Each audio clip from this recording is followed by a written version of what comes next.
relation to our ability to have tolerance as we are in a manipulative society.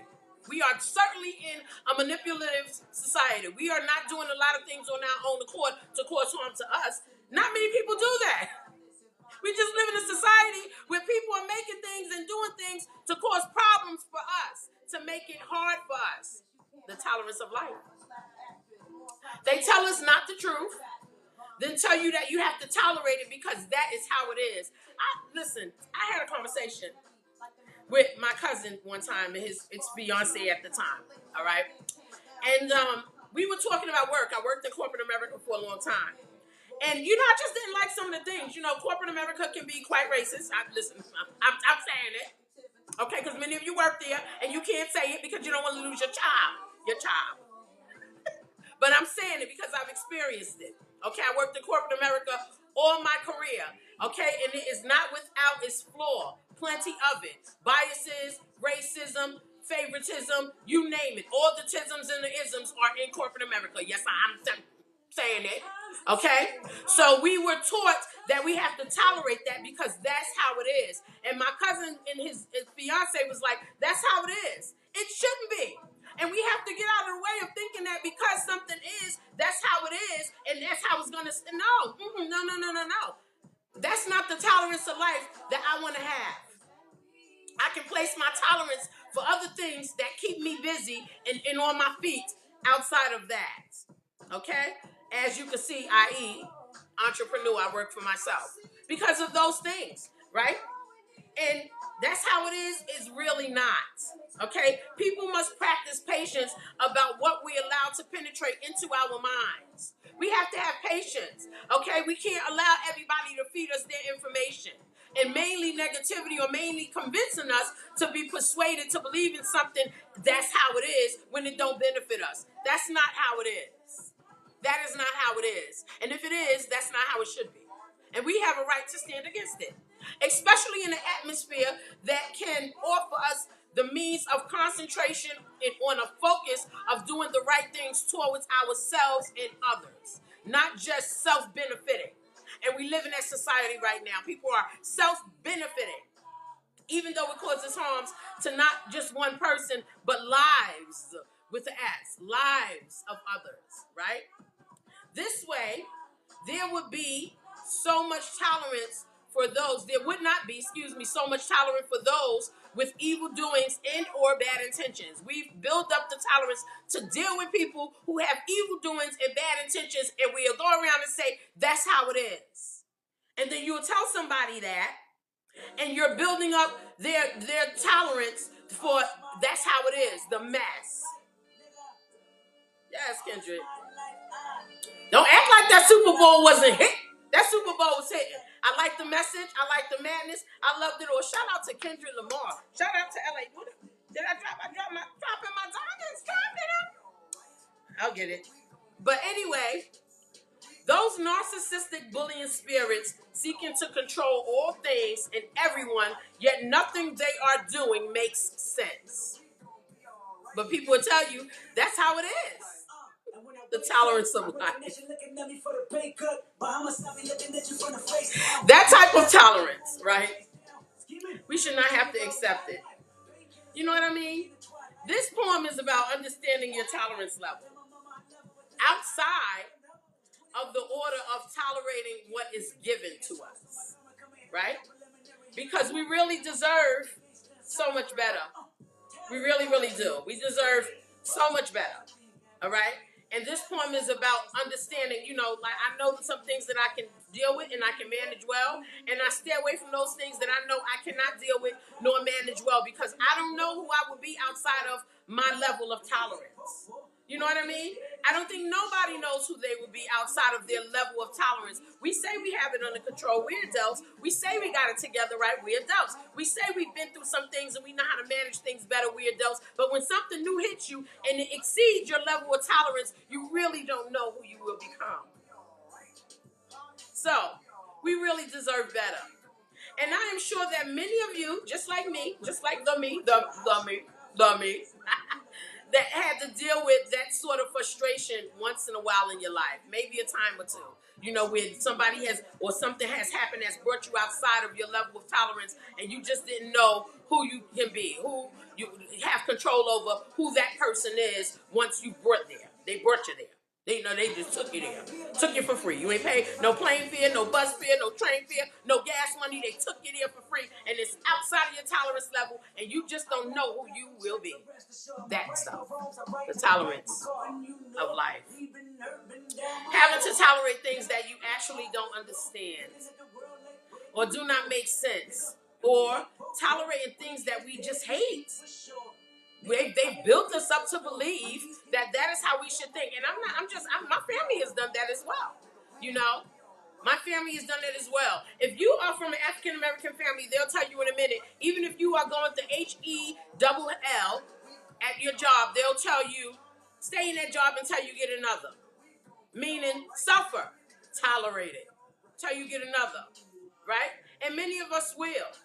If only life can be so simple and plain, right?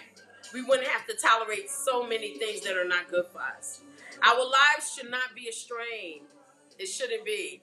Life should be like the flowing winds or the waving seas with a nice little breeze, right? Today, that seems so unrealistic. So we comply. And that's what this poem is about, you guys. All right? The tolerance level of our lives.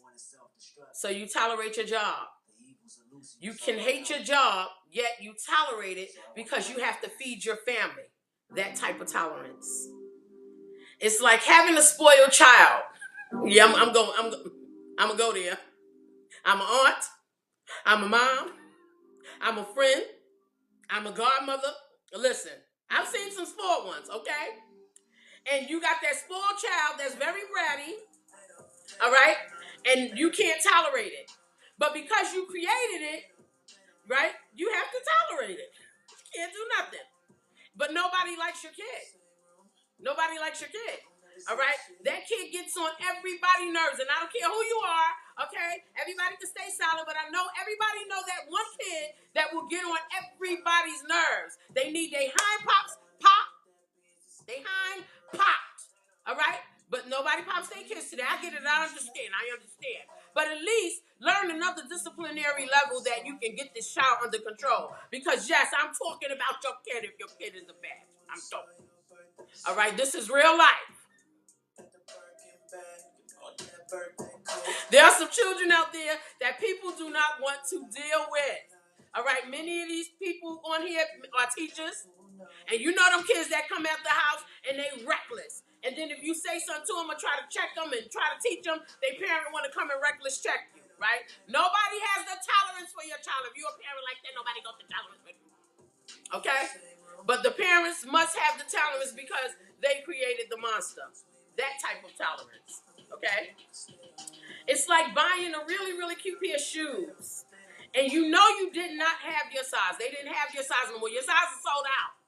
All right, I know the shoes is cute. You really wanted them. You've been watching them. You finally got the money. You can afford it, but your size is sold out. So you get a size a little bigger, right? And now they are noticeably flopping off of your feet the whole day. And you don't have another pair of shoes to change into. You got to have tolerance for that. You made a mistake. Maybe you brought the size too small. And just because you wanted that shoe, they are killing you. I've been there. I'm not going to lie. I brought some shoes. I love me a nice leather shoe. All right. And there's been a time where I brought a pair of shoes and said, oh, they only a half size small. I could get in these leather. They going to stretch. And went to work. Okay. And I forgot that my feet swell sometimes. So, yeah, they might have stretched, but my feet swelling, it swelled beyond the capacity that the shoe can stretch. I had no other shoe to change it to, and I'm thinking I'm cute. You know, I'm going to dress, I'm going to wear my stilettos, I'm going to come in there, I'm ready. But when your feet hurting, listen, and you ain't got no shoe to change into, you going to be telling people business. That type of tolerance, okay? You knew it couldn't fit when you brought it.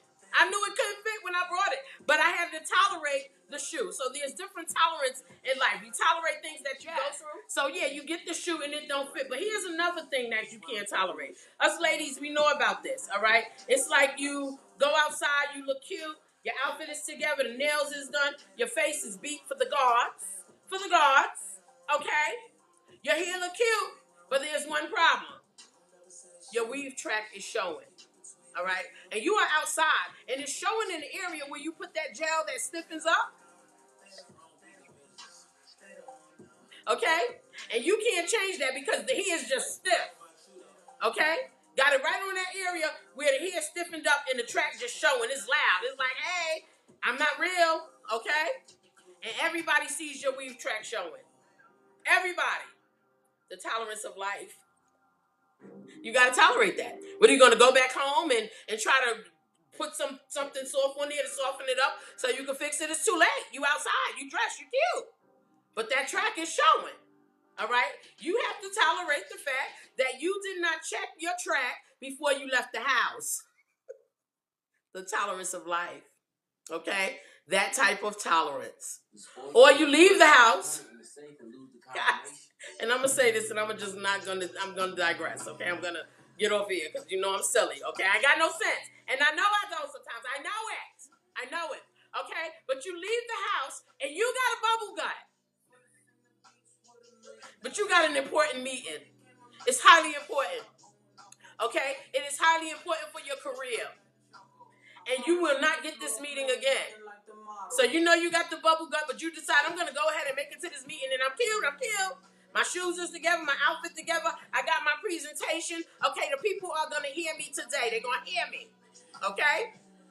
But you passing gas like crazy. And you knew your gut was messed up. You knew it was messed up. Okay? And then you in this meeting and you talking and you giving your presentation and you holding things together really tight. Hi, beautiful CC.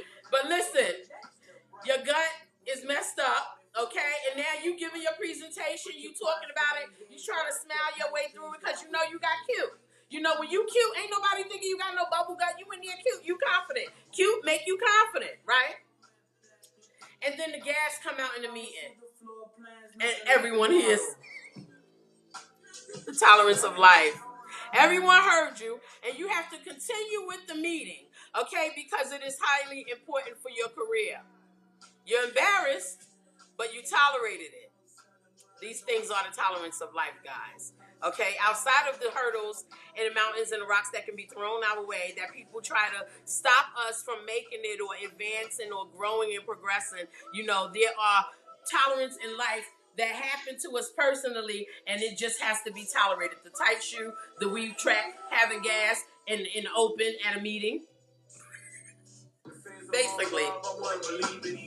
Basically, I'm saying there are things in life that we just have to tolerate. And it's unfortunate, but we do.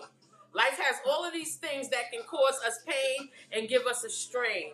And we just have to keep going. We have to keep going, hoping that things get better. In the current climate that we are in right now in USA, I'm hoping that things get better. So if it does not, we still have to tolerate it and keep breathing. In the words of Brian Stallings, may you rest in peace, B. Stalls. Brian Stallings was an old colleague of mine, and he recently went home to glory about a year ago now. But that was his line. When you ask him something at work, he always would say, keep breathing. And he was right. Keep breathing.